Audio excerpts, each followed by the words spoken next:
You look back at the 1980s and you say to yourself, we had a lot of great young players in a decade that came in the early part of the 1980s. A lot of them are not saying forgotten, but we don't remember their accomplishments as we do others.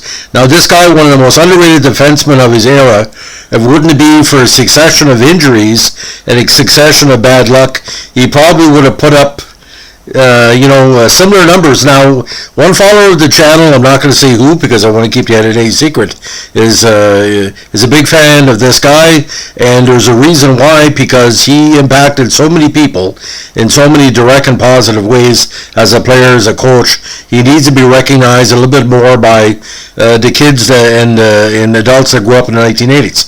So today we're going to be looking at the great career and the great gentleman of Rick Lanz.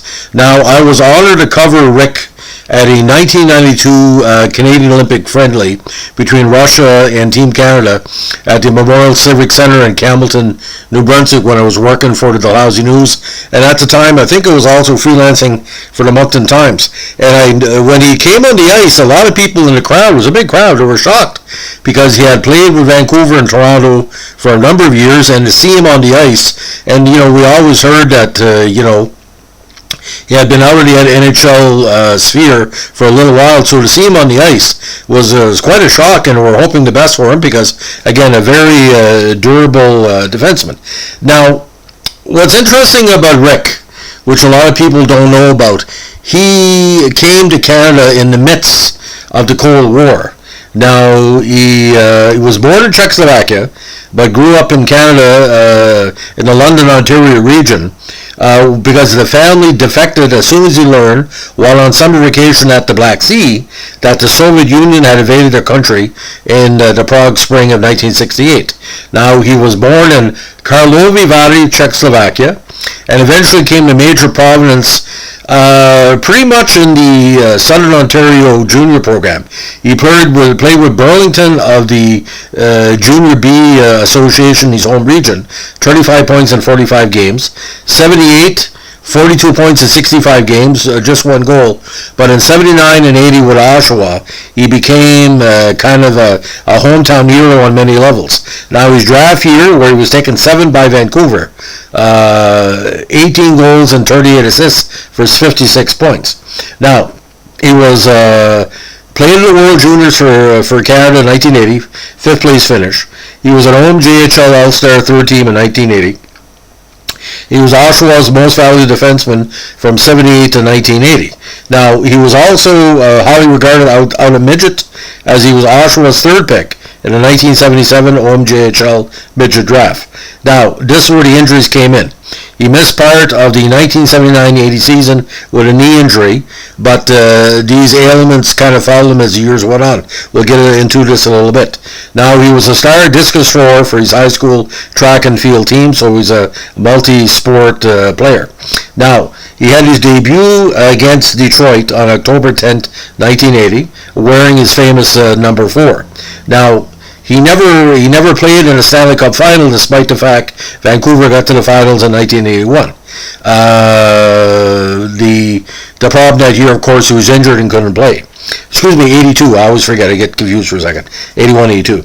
Now, with Vancouver, he was their top defenseman in 1984, also their playoff points and assists leader that season.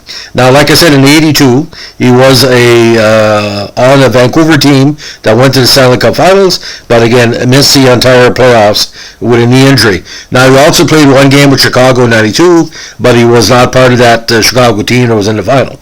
Now, a lot of milestones in his career. He scored his game-winning goal in his first NHL game. That goal at 16:56 in the third period allowed Vancouver to get past Detroit Gilles Gilbert. Now, he missed the remainder of the 82 season, the entire 82 playoffs, again with those torn knee ligaments. An injury suffered January 2nd against Washington. The injury required season-ending surgery. Now, like I was mentioned in the comment section on my podcast channel, he tied with Paul Coffey for the NHL lead in power play goals by defenseman with 14 and 84. So he's the quarterback of that extremely talented Vancouver power play unit that season. Now, he missed part of Vancouver's 84 training camp and part of the 85 season with a swollen disc in his neck, an injury suffered in December of 84. He again missed more time in 87 with a broken jaw, an injury suffered when he was hit by the rugged Derek Smith during Vancouver's October 16, 86 game at Philadelphia. And he also suffered a heel injury during Toronto's January 29, 87 game at St. Louis. Now he also missed parts of the 88 season with asthma, which started the problem in January 88, and was sprained neck and injury suffered in April 88. Now he also missed parts of the 89 season with a sprained shoulder, an injury suffered in October 88. Now, he was out with the flu in December, and he was out with a knee injury in January 88, and a bruised shoulder in March of 89. Now, he moved on to Chicago, and was after Chicago got rid of him, he traded to LA exchange for Jeff Rolishek on December 2nd, 91, but he never played for the Kings.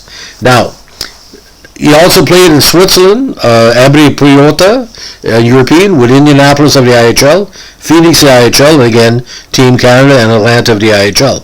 Now he played for Team Canada at the Worlds in 83 and won a bronze medal on that very strong international side.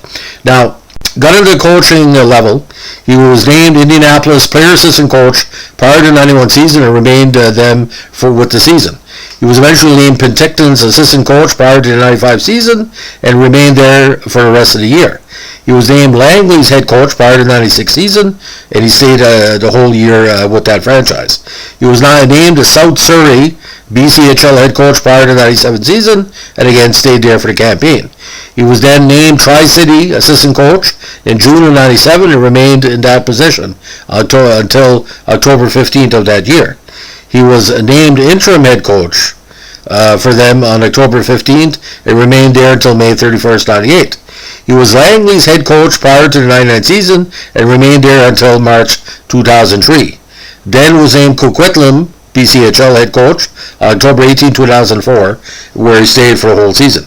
Now in management, he was GM for Langley prior to the 89 season and remained there until March 2003. He was named Coquitlam's Director of Hockey Operations on October 18, 2004 and remained there through the 2005 campaign.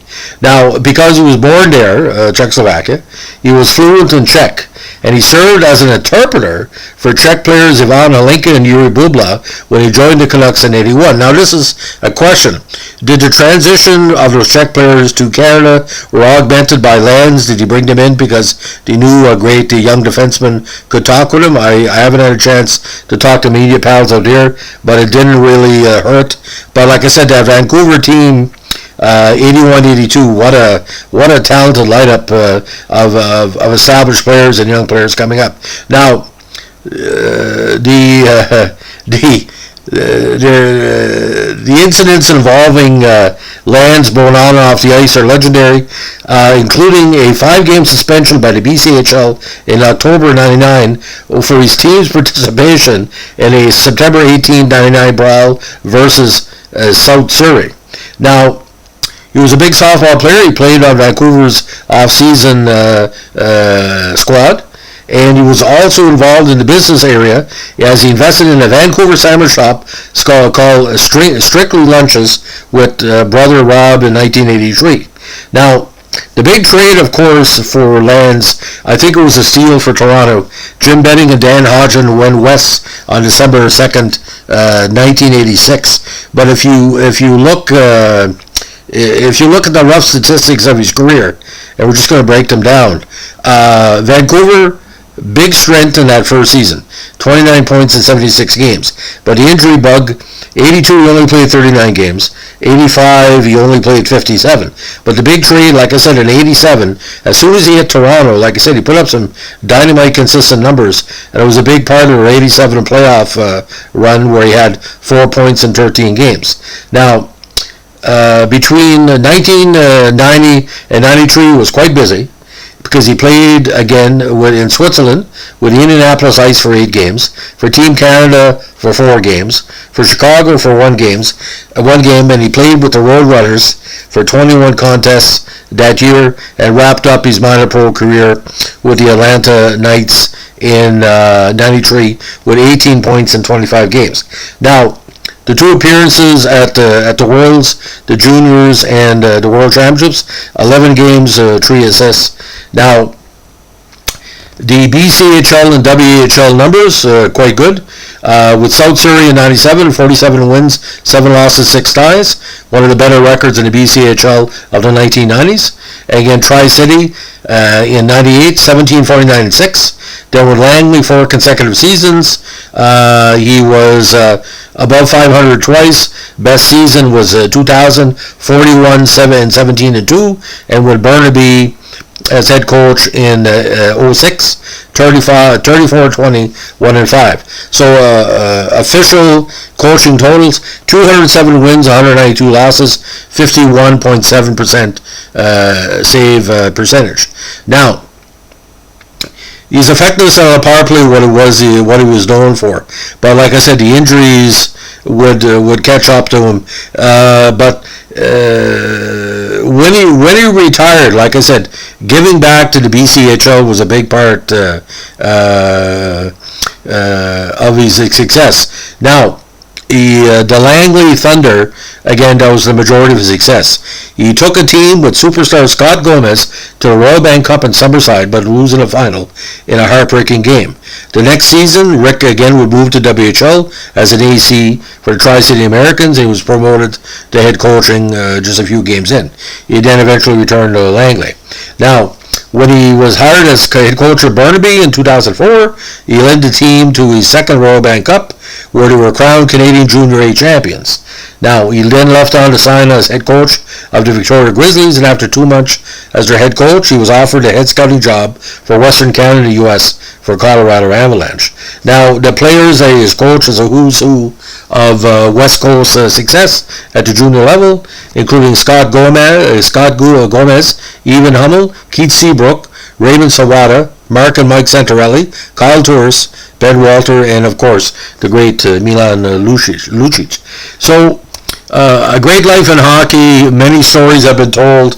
You know, he's I guess he worked with some of the best players and best management across Canada.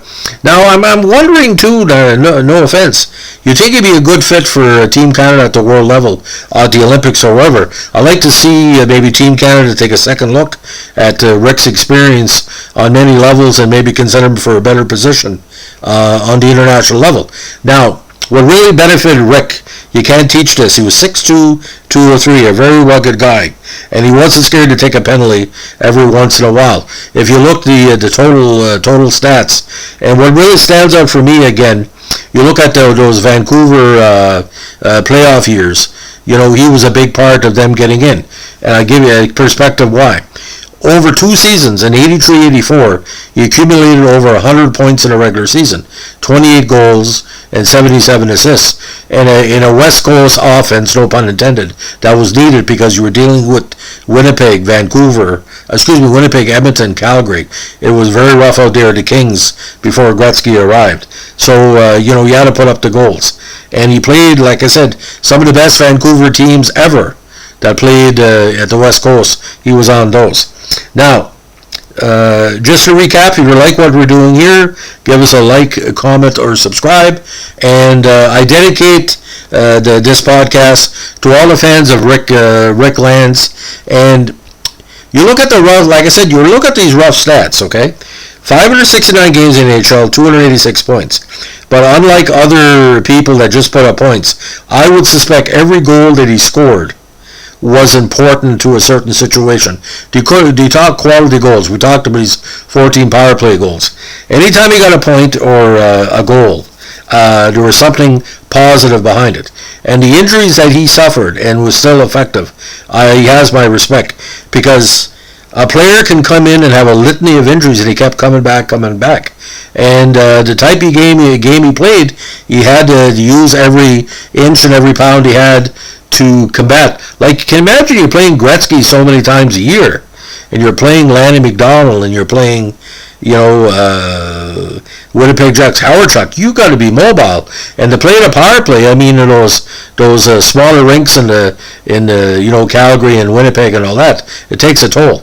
So Rick Lanz, congratulations on a great career. It was my honor to cover you in Campbellton, and I did mention in the write-up, I said former Vancouver and Toronto star Rick Lanz, and that wasn't said with that was said with a high respect. When he came on the ice, everybody was saying, "What is Rick Lanz doing here?" Like, it was almost like a myth, because a lot of people, like when we left the Maple Leafs in '89, people said, "What happened to Rick Lanz?" Because he had put up 28 points the previous season. So we saw him on the ice. It was like a ghost, but it wasn't a ghost. Here's Rick Lanz. And, everybody recognized his name because obviously one of the few Czechoslovakian Canadians in the NHL.